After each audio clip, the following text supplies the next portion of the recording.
মাইলস্টোনে বিমান বিধ্বস্তের ঘটনায় জাতীয় বার্ন ইনস্টিটিউটে ৪৪ জন চিকিৎসাধীন আছেন। তাদের মধ্যে ৩৭ জনই শিশু এবং ৮ জনের অবস্থা আশঙ্কাজনক। এ বিষয়ে আরও জানব, যোগ দিচ্ছেন সহকর্মী রিয়াজ রায়হান। যাচ্ছি তার কাছে। রিয়াজ, বার্ন ইনস্টিটিউটে চিকিৎসাধীনদের ব্যাপারে সবশেষ কি তথ্য আছে আপনার কাছে, আমাদের জানাবেন। রাবি, এখন পর্যন্ত অবস্থা গতকালকে যেটি চিকিৎসকরা বলেছেন যে ৮ জনের অবস্থা সংকটাপন্ন এবং ৪০ জনের মধ্যে বাকিদের অবস্থা মোটামুটি স্থিতিশীল রয়েছে।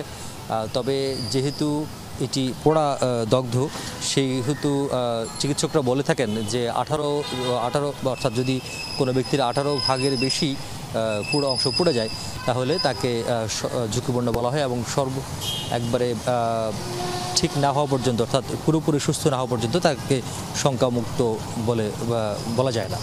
এই কারণেই যারা রয়েছেন মোটামুটি বলা যায় যে সবাই আসলে এখন পর্যন্ত শঙ্কাযুক্তই রয়েছেন। আর চিকিৎসকরা যেহেতু তারা বেলা বাড়ার সাথে সাথে অর্থাৎ 11টা-12টার দিকে তারা সর্বশেষ অবস্থা সম্পর্কে গণমাধ্যমকে জানিয়ে থাকেন, গত দুদিন ধরে তাই হয়ে আসছে এবং আজকে হয়তো সেরকমই হবে। তবে আজকে একটি উল্লেখযোগ্য দিক হচ্ছে, যেহেতু আগে সিঙ্গাপুরের যে বিশেষজ্ঞ প্রতিনিধি দল এসেছেন তাদের সঙ্গে যোগ দিবেন আজকে গতকালকে ভারত থেকে যেই দুইটি হাসপাতালের চিকিৎসকরা এসেছেন তারা।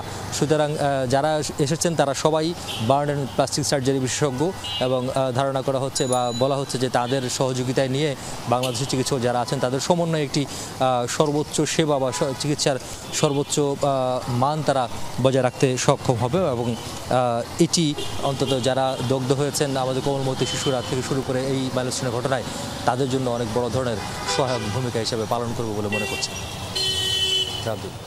রিয়াজ, আপনাকে ধন্যবাদ।